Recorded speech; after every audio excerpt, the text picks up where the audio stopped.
Ang araw ng kasal na naging bangungot. Araw dapat ngayon ng kasal ni Liuruyan. Pero ako, ang nobyo, ay hinarang sa labas. Sabi mo ikaw ang nobyo, bakit wala ang pangalan mo sa imbitasyon? Giit ng babae, ang imbitasyon daw ay para kay Elizefeng. Wala raw ang pangalan ko kaya hindi ako pwedeng pumasok. Ito na yata ang pinakanakakatawang biro na narinig ko sa buong buhay ko. Sinubukan kong magpaliwanag, paano namang wala ang pangalan ko. Siyempre, katabi ng pangalan ni Liuruyan. Kumuha ako ng isang imbitasyon sa mesa. Binuksan ko ito para patunayan ang pagkatao ko, pero nakita ko sa tabi ng pangalan ni Liuruyan ang pangalan ng ibang lalaki, si Elizefeng. Hindi estranghero sa akin ang pangalan na iyon. Sa loob ng 4 na taon naming relasyon ni Liuruyan, ilang beses ko nang narinig ang pangalan niya.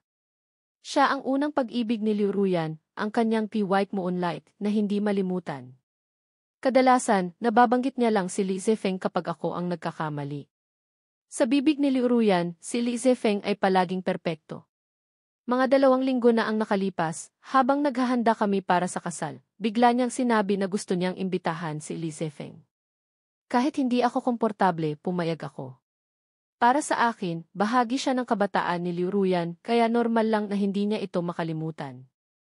Ang nakakatawa, kinabukasan, aksidente kong nakita ang cellphone ni Liuruyan. May isang text mula sa isang hindi kilalang numero na malandi ang tono, hindi ko akalain na ikakasal ka na pala. Natatandaan mo pa ba ang pangako natin na ilalagay natin ang pangalan ng isa't isa sa imbitasyon? Mukhang mapapako na yata ang pangako na yon, no? Alam ko agad na galing kay Elizefeng ang mensahe. Pero hindi ko siya kinompronta. 4 na taon na kami at naniniwala akong hindi niya gagawin iyon. Pero ngayon, ang imbitasyong hawak ko, walang litrato, walang pangalan ko, ay ibang-iba sa imbitasyong nakalagay sa bahay. Binago ni Liuruyan ang disenyo ng imbitasyon. At talagang inilagay niya ang pangalan ni Elizefeng sa tabi ng pangalan niya. Paano naman ako? Bilang nobyo sa kasal na ito, nasaan ang pangalan ko? Ayun, nakita ko na. Isang ale na may suot na salamin sa mata ang matagal na tinitigan ang imbitasyon bago itinuro ang isang sulok. Aling Chen, tingnan mo, ito ba yung pangalan ng binatang to? Naglapit sila ng ulo at tinitigang mabuti. Napakaliit. Kung hindi mo pa itinuro, iisipin kong langgam lang ito. Mahigpit kong hinawakan ang imbitasyon at sa wakas, nakita ko ang pangalan ko sa isang sulok.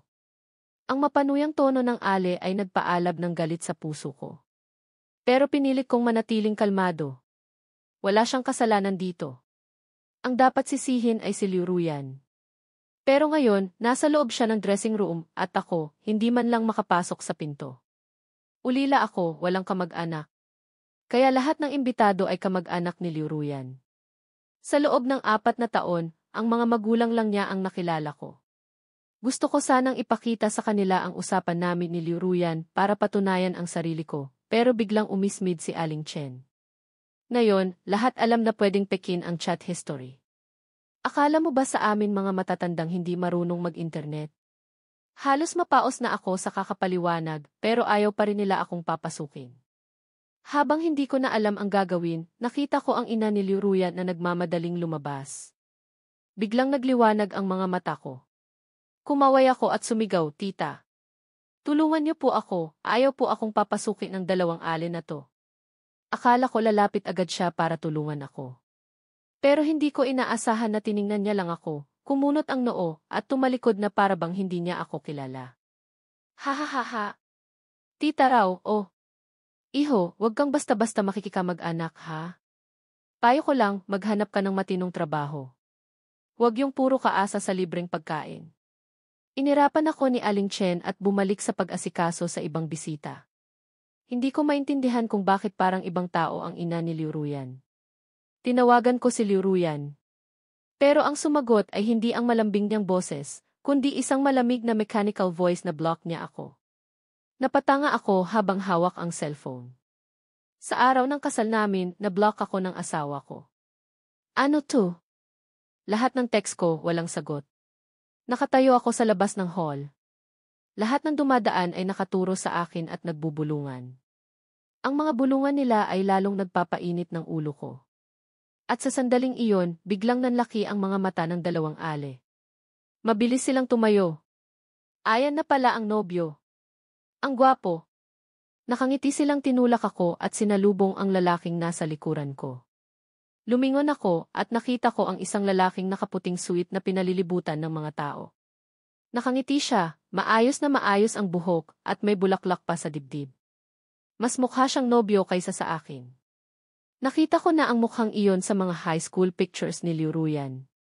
Agad kong nakilala na siya ang White Moonlight ni Liu Ruyan, si Li Zifeng. Sa wakas, may mapagbubuntunan na ako ng galit. Mabilis akong sumugod kay Li Zifeng at hinawakan ang kwelyo niya na ikinagulat ng lahat. Li Zifeng, ikaw ang may gawa nito, di ba? Nakangiti pa rin si Li Zifeng. Ang tingin niya sa akin ay puno ng paghamak, para akong isang insektong walang halaga. Gawa ko. Song Cheng, masyado mo naman akong binibigyan ng kredito. Bakit hindi mo naisip na si Liu Ruyan ang may gawa ng lahat ng ito? Binabaan niya ang kanyang boses, pero bawat salita niya ay parang punyal na tumutusok sa puso ko. Nabanggit ko lang na gusto kong magkatabi ang pangalan natin, at hindi siya nagdalawang isip na ilagay ang pangalan mo sa sulok. At hindi mo ba napansin? Mula sa imbitasyon hanggang dito sa venue, wala man lang wedding picture ninyo. Hindi pa ba halata?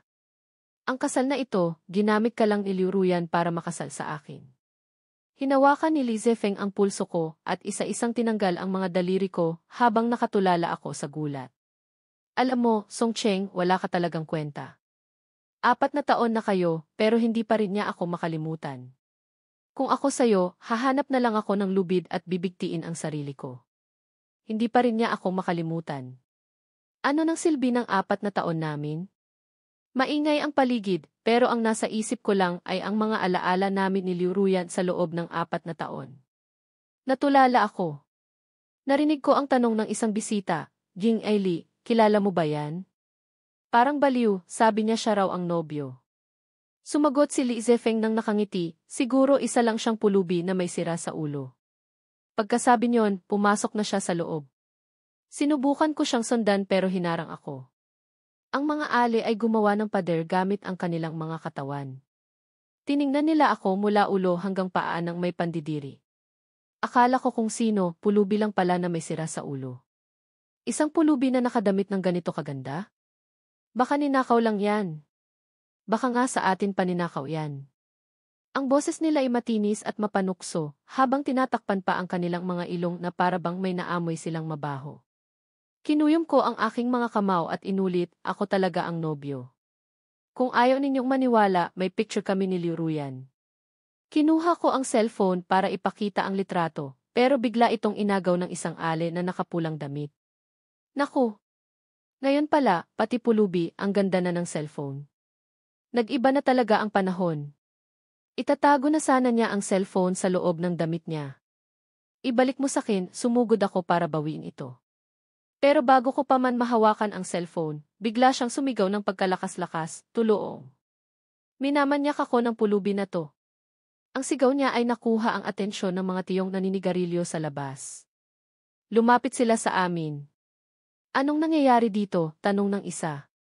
Magsasalita na sana ako para magpaliwanag, pero naunahan ako ng isang ale. Ito, pulubi na may sira sa ulo. Hindi lang sinasabing siya ang nobyo, gusto pa niyang sirain ang kasal. Isang pangungusap lang at naselyuhan na ang pagkatao ko bilang pulubi. Isang malaking lalaki ang lumapit sa akin at kinuwelyuhan ako. Isang pulubi nangangarap pa ng mataas.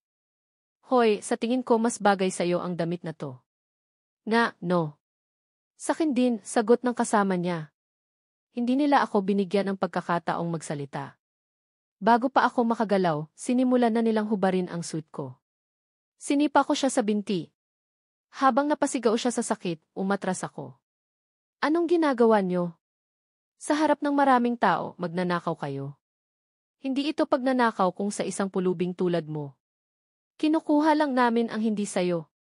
Pinalibutan nila ako at hinawakan ang mga braso ko. Nagpumiglas ako, pero mas lalo lang humigpit ang hawak nila. Hindi ko alam kung sino ang unang sumuntok, pero bigla na lang akong nahilo at sumakit ang ulo. Sunod-sunod na suntok ang bumagsak sa akin hanggang sa wala na akong lakas na lumaban. Napahiga ako sa sahig. At sa huli, isang maliit na pulang kahon na pelus ang nahulog mula sa aking bulsa. Nahulog ang maliit na pulang kahon na pelus mula sa bulsa ng pantalon ko. Mabilis na pinulot ng ale na nakapula ang kahon. Nasa loob nito ang singsing na inihanda ko para kay Liruyan. Biglang nagningning ang mga mata ng ale. Naku po! Saan ninakaw ng pulubi na to ang singsing? Matalas siyang lumingon-lingon, isinilid agad ang kahon sa kanyang bulsa, at itinuro ako habang sumisigaw, siya iyon. Ninakaw niya ang singsing ko. Nahuli ko na siya ngayon. Bilisan niyo, paalisin niyo ang magnanakaw na to. Hindi ako makapaniwala sa nakikita ko, para akong nabibingi. Hindi, yung Pero hindi nila ako binigyan ng pagkakataong magsalita. Isang suntok ang dumapo sa mukha ko at bumagsak ako sa sahig. Ang mga gwardiya na mabilis na dumating ay lumapit sa akin, matapos marinig ang buong kwento mula sa kanila. Sa sandaling iyon, hindi lang galit ang nararamdaman ko, kundi kahihiyan. Naggangalit ang mga ngipin ko habang tinitingnan ang mga taong may malademonyong ngiti. Magsisisi kayo. Magsisisi. Anong magagawa ng isang pulubing tulad mo sa amin? Umismid ang ale, habang pilit na isinusuot ang singsing sa kanyang namamagang daliri. Pero nabigo siya. Kaya maingat na lang niyang isinilid ito sa kanyang damit. Sa gilid ng aking mata, nakita ko si Shenya na lumalabas mula sa hall. Biglang nagliwanag ang mga mata ko. Kaibigan ni Liruyan si Shenyan. Siguradong kilala niya ako. Shenyan, sigaw ko, pero takot din ako na baka magkunwari siyang hindi nakarinig, tulad ng ina ni Liruyan. Sa kabutihang palad, huminto si Shenyan at kumunot ang noo habang papalapit sa amin. Muling nabuhay ang pag-asa sa puso ko. Shenyan, paki-explain mo sa kanila. Sino yan? Paalisin niyo na yan. Magsisimula na ang seremonya. Ang mga salitang lumabas sa bibig ni Shenyan ay pumatay sa huling katiting na pag-asa sa puso ko. Ang mga gwardiya sa tabi ko, nang marinig ang sinabi niya, ay agad na lumapit para kaladkarin ako. Hindi ako makapaniwala sa nakikita ko. Mumisilang siya sa akin nang may paghamak. Gumalaw ang kanyang mga labi. Nabasa ko ang sinabi niya, buti nga sa'yo. Doon ko lang napagtanto na naghihiganti si Shenyan sa akin. Naghihiganti dahil tinanggihan ko siya noon. Sa huli, itinapon ako palabas ng mga gwardiya. Nang bumagsak ang katawan ko sa sahig, pakiramdam ko ay nagkapalit-palit ang mga lamang loob ko. Ang mga tiyo at tiya ay nakatayo sa may pinto. May isang dumura sa akin. Huy! Peste, lumayas ka na. Ang mga ingay ay umalinggaw-ngao sa aking tainga. Inihagis ang cellphone ko sa tabi ko, basag na basag ang screen na parang walang kwentang bagay tulad ko. Hinubad na nila ang suite ko. Ang maayos kong buhok ay magulo na ngayon na parang pugad ng ibon. Lahat na nangyari ngayon ay parang isang bangungot. Akala ko, pakakasalan ko ang babaeng mahal ko. Pero hindi lang ako pinahiya, nalaman ko pa na hindi pala ako kailanman minahal ni Liruyan. Ang 4 na taon at mga alaala ay itinuring kong kayamanan, pero sa mata ni Liruyan, marahil ay wala lang itong halaga. Naglakad ako ng walang direksyon, binabaliwala ang mga mausisang tingin ng mga tao. Huminto ako sa harap ng isang western restaurant. Dito ako nag-propose kay Liruyan. Ilang buwan pa lang ang nakalipas, pero parang isang buhay na ang lumipas. Nakita ako ng waiter at agad na lumapit.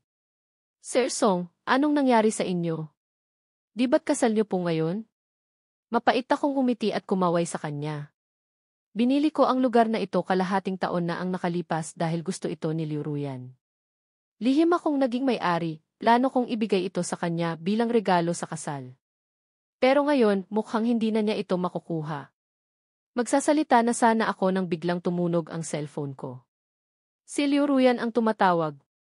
Nag-alinlangan ako saglit pero sinagot ko rin. Ang boses ni Liruyan sa kabilang linya ay matinis, halos bumasag sa eardrums ko. Ang tono niya ay puno ng utos. Napangisi ako. Magbayad? Kung kaninong kasal, siya dapat ang magbayad, di ba? Hindi naman ako ang nobyo, bakit ako ang magbabayad? Nagsimula akong magnegosyo noong 3rd year college. 4 na taon na ang nakalipas. Hindi man sobrang tagumpay, pero isa na akong maliit na negosyante. Dahil ulila, napakahalaga ni Liruyan sa akin, at itinuring kong parang sarili kong magulang ang mga magulang niya. Ang kasal, ang pinakamahalagang araw sa buhay ng isang babae, ay pinaghandaan ko ng husto para lang mapasaya si Liu Ruyan. Pero hindi ibig sabihin noon ay tanga ako. Matapos niyang gawin ito sa akin, paanong susunod pa ako sa kanya? Marahil ay naramdaman niya ang galit sa boses ko, kaya lumambot ang tono ni Liu Ruyan. At Cheng, kasalanan ko ang nangyari ngayon. Hindi ko inaasahan na ganito ang kahihinatnan. Pero sa batas, ikaw pa rin ang asawa ko. Gusto ko lang tuparin ang isang pangarap noong kabataan ko. Gag ng pangarap yan. Gumastos ako ng mahigit 2 milyon para sa kasal na yan, hindi para tuparin ang pangarap niya noong kabataan. Sa isip ko, minura ko si Liu Ruyan ng todo-todo. Pero sa labas, umakto akong parang nakumbinsi. Nag-alinlangan ako saglit at sinabi, sige. Hintayin mo ako dyan. Papunta na ako. Galing. Alam ko namang mahal na mahal mo ako, babe. Nang marinig ang boses ni Liu Ruyan, napangisi ako sa isip ko. Ibinaba ko ang tawag. Nag-aalangang nagtanong ang waiter sa tabi ko, Sir Song, babalik po ba talaga kayo? Babalik? Tanga ba ako? Bakit ako babalik para bayaran yun? Sinabi ko lang yun kay Liu Ruyan para makaganti sa ginawa nila kanina. Sumakay ako ng taxi pa uwi. Binlock ko lahat ng contact ni Liu Ruyan. Pag-uwi, hindi ako nag-aksaya ng oras. Inimpak ko lahat ng gamit niya at itinapon sa ibaba ng building. Sa isang mamahaling apartment ako nakatira, kaya mahigpit ang security. Buti na lang, sa pangalan ko nakapangalan ang unit, kundi wala man lang akong pagkakataong palayasin siya. Tumawag ako sa property management at sinabi ang tungkol sa paghihiwalay namin at na huwag na siyang papasukin. Makalipas ang 3 oras, tumunog ang intercom. Sinagot ko ito at nakita ko sa screen ang galit na mukha ni Liu Ruyan. Hinarang siya sa labas. Ang kanyang magandang makeup ay kumalat na. Kung titingnang mabuti, may mga kalmot pa sa mukha niya. Siguradong nagkaroon ng malaking gulo sa hotel. Song Cheng, anong ibig sabihin nito? Sa araw ng kasal natin, iniwan mo akong mag-isa doon para mapahiya. Alam mo bang naubos lahat ng credit card ko para lang mabayaran yun? Matinis ang boses ni Liu Ruyan. Kahit wala siya sa harap ko, ramdam ko ang tindi ng galit niya. Hinimashimas ko ang aking tainga. Kasal natin? Miss Liu, nagkakamali ka yata. Di ba't si Ingrid Guping ang nobyo mo ngayon? Anong kinalaman ko dyan? Bakit? Dahil ba hindi mo mahanap si Guping para bayaran ang 1.8 milyon kaya sa akin ka na ngayon babaling? Nang marinig ang sinabi ko, lumambot ang tono niya. At Cheng, alam kong galit ka dahil sa nangyari kanina. Pakinggan mo ang paliwanag ko. Wala na talaga akong nararamdaman para kay Guping. Aksidente lang ang nangyari ngayon. Kung ayaw mo, pwede naman tayong magpakasal ulit, di ba? Ang ganda naman ng pangarap mo. Ano ako, basurahan? Ang pangarap ni Liu Ruyan, itulog na lang niya. Tapos na tayo. Sabi ko at akmang ibababa na ang tawag. Pero nang marinig ito ni Liu Ruyan, muli siyang nagwala. Ang kanyang paggangalit ay para bang lalamunin niya ako ng buo. Song Cheng, maghintay ka lang. Walang pag-aalinlangan kung ibinaba ang tawag. At nang gabing iyon, nalaman ko kung ano talaga ang balak ni Liu Ruyan. Nag-live siya. Umiiyak sa harap ng kamera, ikinukwento kung paano ko siya iniwan sa kasal. 4 na taon kaming magkasintahan, hindi ko akalain na ganito siyang tao. Hindi lang niya ako iniwan sa kasal, pinabayaran pa sa akin ang natitirang balanse. Gusto ko siyang kausapin, pero sino mag-aakala na itatapon niya lahat ng gamit ko palabas ng bahay? Umiiyak at sumisinghot si Liu Ruyan sa harap ng kamera. Kung hindi lang ako ang biktima, baka naniwala pa ako sa mga kasinungalingan niya. At ang mga tiya at tiyo sa kasal na tumawag sa aking pulubi ay nagpatotoo para kay Liu Ruyan, pinalabas na kusa akong umalis at hindi dahil sa pinalayas ako, at hindi man lang binanggit ang existence ni Guping. Ang ina ni Liu Ruyan ay nakaupo sa tabi niya, yakap-yakap siya. Nandito kami ngayon sa Lev, hindi para singilin ang pera. Gusto lang naming malaman kung bakit matapos ang 4 na taon na kasama mo ang malinis kong anak, basta mo na lang siyang iiwan. Dahil ba mayaman ka, pwede ka nang manira ng buhay ng iba? Ang mga netizen ay halatang nauto ni Liu Ruyan. Lahat sila ay kumampi sa kanya, sinusuportahan siya sa paghingi ng hustisya, at personal akong inaatake. Ang kakaibang pangyayaring ito ay nakakuha ng mas maraming atensyon. Sa loob ng isang gabi, hindi lang ang pangalan ko ang nadox, kundi pati ang kumpanya ko. Naapektuhan ng opinyon ng publiko ang kumpanya at bumagsak ang stocks. Pero hindi iyon ang pinakakagalit ko. Ang pinakakagalit ko ay dinamay pa nila ang ampunan kung saan ako lumaki. Ilang taon nang humihina ang kita ng ampunan. Para masuportahan ang mga bata, napilitan ang direktor na gumawa ng social media account para i-update ang araw-araw na buhay sa ampunan at makakuha ng atensyon mula sa mga mabubuting loob.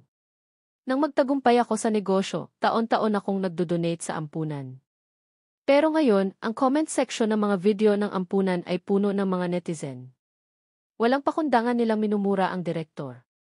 Isang ampunan na nakapagpalaki ng isang tulad ni Song Cheng, anong mabuti dyan? Baka ang mga donasyon, ginamit lang niya para magtayo ng kumpanya. Sa tingin ko, walang mabuting tao sa buong ampunan na yan. Yung batang lalaki, mukhang kriminal. Walang katapusan ang mga masasakit na komento. Kahit sa live ng direktor, puno ng masasakit na salita ang chat. Walang nagawa ang direktor kundi pansamantalang isara ang live. Pero kahit ganoon, hindi niya ako sinisi. Sa halip, siya pa ang umalo sa akin. Isang buong araw na kumalat ang issue. Nakatanggap ako ng tawag mula kay Liu Ruyan. Mayabang ang tono niya. O ano, Song Cheng? Nagsisisi ka na ba ngayon? Tumingin ako sa cellphone kong nagre-record at napangisi ako. Ano ba talaga ang gusto mo? Dati, gusto ko lang ibigay mo yung 1.8 milyon. Pero ngayon hindi na ganoon kasimple yan. Gusto ko rin ang bahay na nakapangalan sa'yo. Bukod pa doon, bigyan mo ako ng 2 milyong bilang moral damages. Tutal, napahiya ako sa harap ng maraming tao kahapon dahil hindi ko maipakita ang pera. Nasaktan talaga ang damdamin ko, diretsahang sabi ni Liu Ruyan. Parang pangingikil na ang ginagawa niya. Pero sinabi ko lang, ang daming pera, hindi ko kayang ibigay sa ngayon. Bigyan mo ako ng oras. Nag-isip saglit si Liu Ruyan. Bibigyan kita ng 3 araw na lang. Kung lolokohin mo ako, may paraan ako para hindi ka na makaahon sa buhay. Pagkatapos kong ibaba ang tawag, sinsave ko ang audio recording. Hindi mahirap patunayang nagsisinungaling si Liu Ruyan, pero hindi iyon ang gusto kong mangyari. Tinitingnan ko ang impormasyon ni Guping sa mesa. Mapait akong napangiti. Ang dahilan kung bakit naghiwalay sina Guping at Liu Ruyan ay napaka-ordinaryo. Dahil lang sa hindi gusto ng pamilya ni Liu Ruyan si Guping dahil wala siyang pera. Kaya sa pilitan silang pinaghiwalay. Sa mga nakalipas na taon, nagsikap si Guping para magkapera. Sa kasamaang palad, sa mga maling paraan siya nagsikap at naadik pa sa droga. Kaya bumalik siya ngayon dahil wala siyang pera at gustong gamitin ang pangalan ni Liu Ruyan. Alam na ito ng mga nagpapautang. Hindi ko sila tutulungan kung ipapadala ko sa kanila ang isang litrato ni Guping at Liu Ruyan noong sila ay magkasintahan pa. 3 araw ang nagdaan. Hindi natanggap ni Liu Ruyan ang pera, kaya tumawag siya sa akin ulit. Song Cheng, hayop ka. Nasaan na ang pera? Nakasandal ako sa aking upuan at pinindot ang speaker. Huwag kang magmadali, Liu Ruyan. Tingnan mo ang internet. May sorpresa ako para sa'yo. Pumunta ako sa manager ng restaurant at humingi ng security camera footage. Pagkatapos, itinago ko ng buo ang audio recording sa internet. Biglang sumikat si Liu Ruyan. Napakabilis ng pagbabago ng pangyayari. Anong nangyayari dito? Sa sarili niyang kasal, ibang lalaki ang nobyo. Sabi ko na nga ba, may twist dito. Ayaw nga magbayad ng lalaki. Nako, hindi rin maganda ang pamilya ng babaeng to. Muntik ng hubaran ang lalaki. Para silang mga balang. Gustong kunin lahat. Sa isang iglap, sumikat si Liu Ruyan at ang kanyang kakaibang pamilya. Bastos ka. Song Cheng, niloloko mo ako. Hindi ako interesado sa pakikinig kay Liu Ruyan kaya ibinaba ko ang telepono. Sinubukan ni Liu Ruyan na pagtakpan ang ginawa niya sa internet. Sa pagkakataong ito, walang naniwala sa kanya. Bukod pa rito, ibinulgar ng mga dating kaklase ni Liu Ruyan na magkaklase sina Liu Ruyan at Guping noong high school. Sila'y magkasintahan na noon. Hindi lang yun, sa reunion, alam na ni Guping na engaged na si Liu Ruyan, pero nilandi niya pa rin. Nawala sila sa loob ng kalahating oras. Sino ang nakakaalam kung anong ginawa nila? Ito pala ang white moonlight noong kabataan. Naku, ganun siya ka-obsessed. Obsessed. Ganyan si Liu Ruyan noong nag-aaral pa lang. Lalandi ng mga lalaki araw-araw.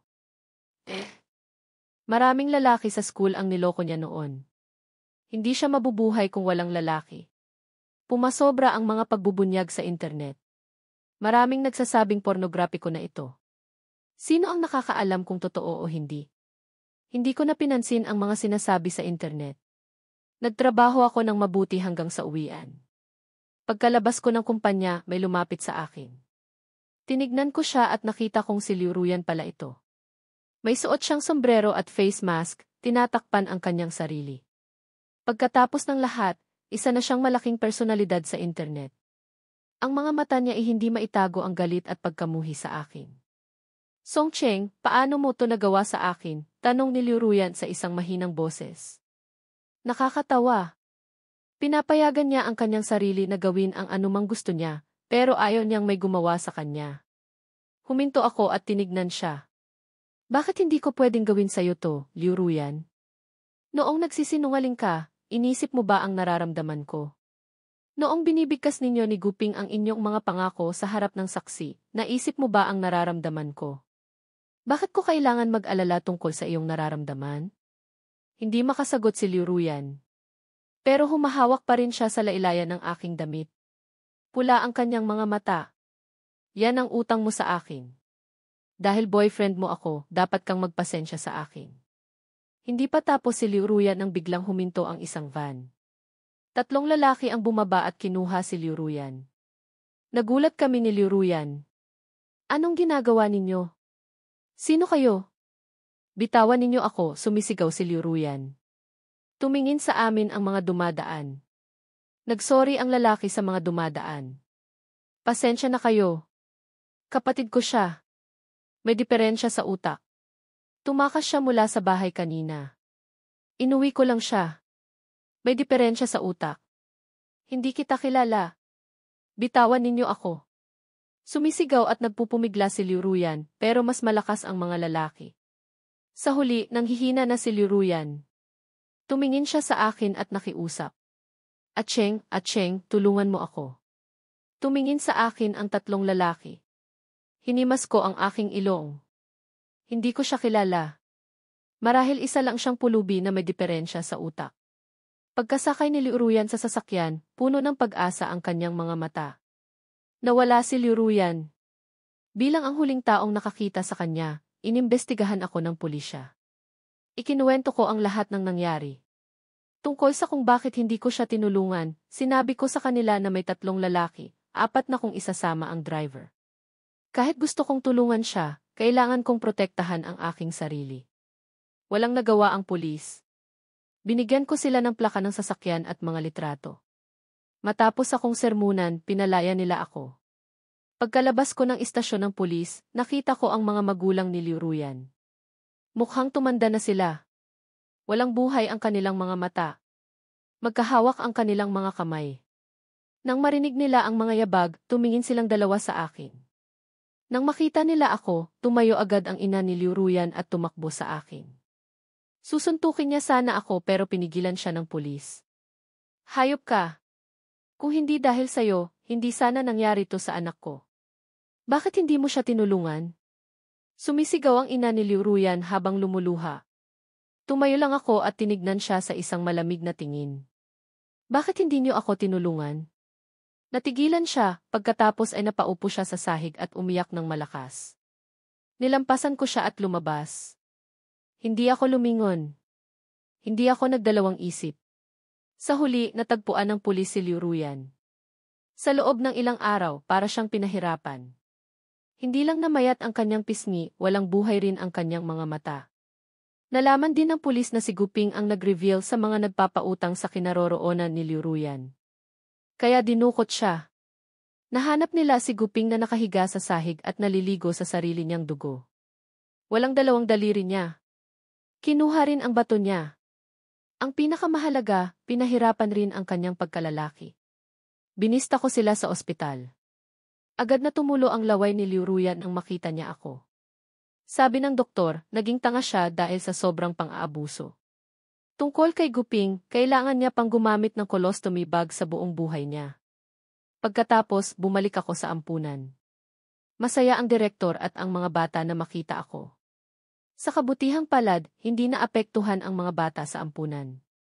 Sinabi ng direktor na matapos malaman ang nangyari, mas maraming tao ang nakakaalam sa ampunan at mas marami silang natatanggap na donasyon. Pero nang paalis na ako, hinawakan ako ng direktor sa kamay at bumuntong hininga. Hay! Hindi ko alam kung sino ang magiging asawa mo. Magkakaroon kaya ako ng pagkakataong makita kang ikasal?